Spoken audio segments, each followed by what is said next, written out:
El tema de lo estrictamente militar ha sido pasado a un lado por la fantasía, por la historia oficial, donde pues realmente no vamos a encontrar las respuestas que nos estamos haciendo. La guerra México-Estados Unidos, vista desde el punto netamente militar, pues fue algo digno de estudiarse. Por lo siguiente, deberían de ustedes de escuchar el himno de las milicias norteamericanas, ¿no? Desde los templos de Moctezuma, es lo que cantan los SEAL norteamericanos hoy en día, y vamos a hacer parte por parte una comparación de la estructura militar mexicana a diferencia de la norteamericana.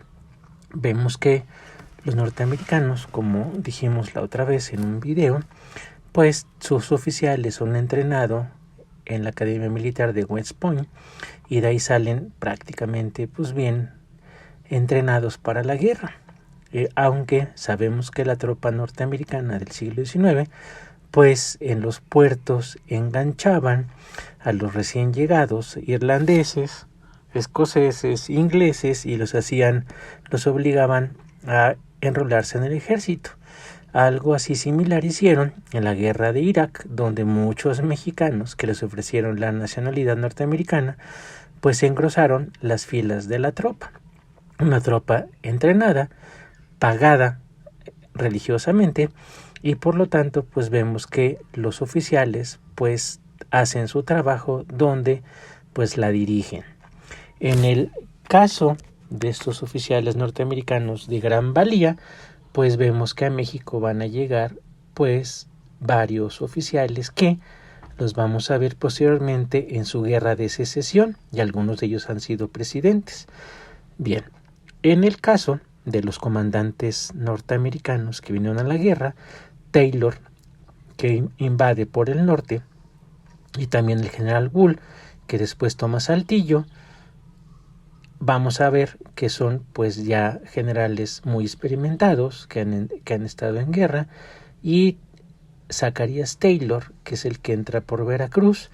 De este general, pues lo interesante es que Taylor había leído, hay un historiador norteamericano, Prescott, que estudió la conquista de México, y este general pues había leído, además de ser un buen estratega, son buenos lectores, y pues leyó el texto de la conquista de México.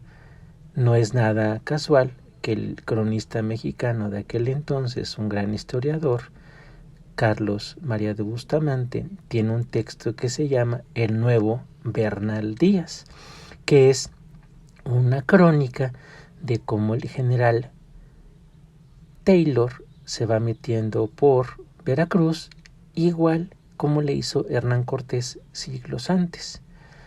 Ya dije 3 generales norteamericanos, Taylor, Wood y Vemos entonces que estos 3 generales norteamericanos, Taylor, Scott, que es el que entra por Veracruz, creo que hace rato no dije bien el caso, y el Wool, pues son quienes tienen el mando absoluto de las tropas expedicionarias en México, que a lo sumo tuvieron que haber sido como 15,000 soldados norteamericanos, que los que entraron vía Texas, una columna fue a tomar San Francisco, o sea, Nuevo México, San Francisco, hasta por allá, y como bien sabemos, el general Scott pues va a entrar por el puerto de Veracruz directamente a la Ciudad de México. De las batallas que tienen estos 3 generales norteamericanos, pues hay muchísimas. Está pues en el norte de la Ciudad de México la toma de Monterrey, que fue desastrosa para los mexicanos, también como Tamaulipas, Nuevo León, Coahuila, la Alta California, Tampico, Guaymas, Sonora, en fin, hay un montón de batallas donde pues ninguna va a ser ganada por el ejército mexicano. Eso es realmente triste. Siendo locales, como si fuera fútbol, pues los mexicanos no logran ganar ninguna batalla. Lo curioso del caso entonces es que en plena batalla de la Angostura, que sabemos que fue entre el 22 y 23 de febrero de 1847, pues ya tiene la guerra algún tiempo, del 46.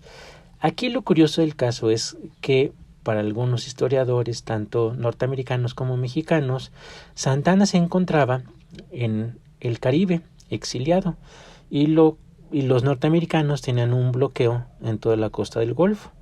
Lo que sabemos que un representante norteamericano pues fue a ver a Santa Anna, y después vemos que abren el bloqueo y Santa Anna logra entrar a México y inmediatamente se pone al frente de las tropas, lo hacen presidente, cambia el sistema federal, derogan las bases de Tacubaya del 43, y en el 47 México otra vez va a ser República Federal, donde pues Santa Anna se pone al frente de una, pues no podemos decir conjunto de generales, porque realmente entre ellos se odiaban.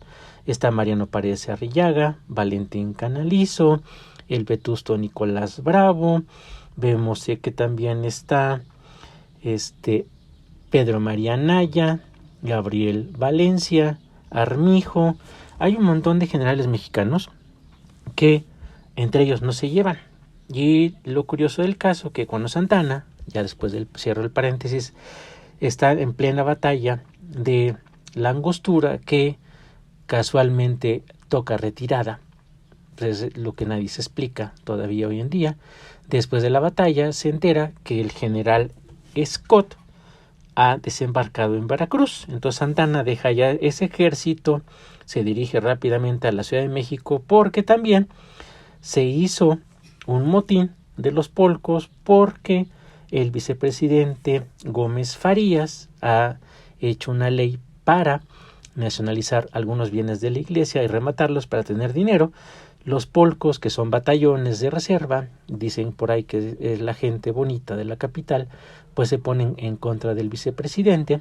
Santa Anna entonces también regresa, calma las cosas con los polcos, asume otra vez la presidencia, vuelve a rearmar un ejército, y con eso va hasta Veracruz. Entonces Santa Anna, una vez ya en Veracruz, se enfrenta a Scott, y vemos que de ahí es otra vez para atrás. Todas las batallas que van teniendo con ese ejército norteamericano pues van para atrás, hasta que pues en agosto de 1847 pues prácticamente los norteamericanos pues ya están en el Valle de México. Vemos que hay batallas, como bien sabemos, las Lomas de Padierna, donde el general Valencia pues casi gana, pero Santa Anna, que estaba posicionado en lo que sería, si ustedes conocen lo que es San Ángel, por allá estaba Santa Anna viendo la batalla y no se metió.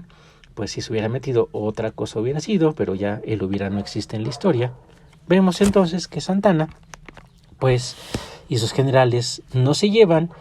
Ninguno de ellos fue de colegio militar. Como bien sabemos, ya para agosto de 1847 las tropas norteamericanas rondan el Valle de México. Hay varias batallas que igual todos ganan, y para el 14-15 de septiembre, por los norteamericanos, prácticamente la última batalla sería la toma del castillo de Chapultepec, donde sabemos, más bien donde nos han querido explicar que hay unos cadetes, que en fin, pero sabemos que un general del sur no entró a batalla, varios generales no entraron a batalla teniendo ahí tropas, porque pues ya veían el caso perdido y decidieron mejor no entrar a batalla para después la rebatinga del poder una vez que se fueran los norteamericanos. Sí, como bien me están escuchando, es muy difícil esta historia. Varios estados no entraron a la guerra porque alegaban, como dije la otra vez, que no estaba en su territorio. De esta guerra, entonces, si lo estamos perfilando, que la tropa norteamericana pues es disciplinada, son pocos, son 15,000 soldados que entran con estos generales norteamericanos que ya dije los nombres. Vemos por otra parte que el ejército mexicano, si se le puede llamar así, pues tienen armas de la época de la independencia. Los norteamericanos están probando varios rifles Remington, cañones. Es la primera acción anfibia que hacen norteamericanos en la historia militar de su país es el desembarco en Veracruz, donde también sabemos que traen comida enlatada, aunque después no tengan el abrelatas y lo abran con prácticamente la bayoneta del rifle. Es realmente interesante si uno no se apasiona por la historia, más bien trata de explicar cómo un puñado de norteamericanos, o sea, son 15,000, pudieron invadir un territorio de casi 5 millones de kilómetros cuadrados y después, con las negociaciones, pues a México le van a hacer cenar pues más de la mitad de su territorio. Esto es lo interesante. Mientras sigamos viendo la batalla de Chapultepec del 13 de septiembre como que son héroes, porque realmente pues no fueron tanto, fue un sacrificio vano. El general Nicolás Bravo, que era el director del colegio militar, pues tiene que entregar su sable, tiene que entregar la plaza. Sabemos que el castillo de Chapultepec lo dejaron como queso Roquefort, o sea, lleno de agujeros. Esa batería norteamericana realmente les dio muy duro. La gran mayoría de los cadetes escaparon de ahí. Muchos de estos cadetes del año de 1847 los vamos a ver en la Guerra de Reforma como generales conservadores, así que por favor vayamos haciendo realmente un análisis serio sobre esta guerra que para algunos analistas militares México jugó a perder. Es decir, ¿cómo que jugó a perder?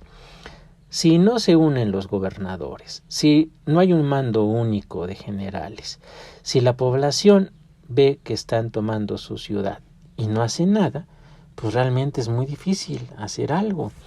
Entonces, lo que vemos que esta historia, pues hasta aquí, así contada, donde vemos que la superioridad militar norteamericana y organizativa se va a imponer ante una masa amorfa de mexicanos, que realmente su general y presidente Antonio López de Santana era todo menos un estratega.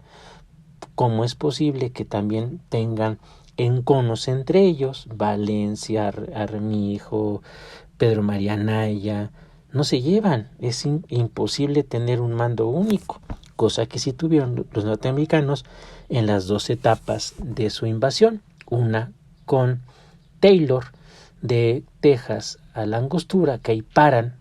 La estrategia era eso, llevar hasta San Luis el ejército mexicano, y una vez por allá, la invasión realmente obvia, sensata, la que quería hacer el daño, entra por Veracruz con Scott. Bien, hasta aquí la dejamos por hoy. Después veremos otros temas de la guerra México-Estados Unidos.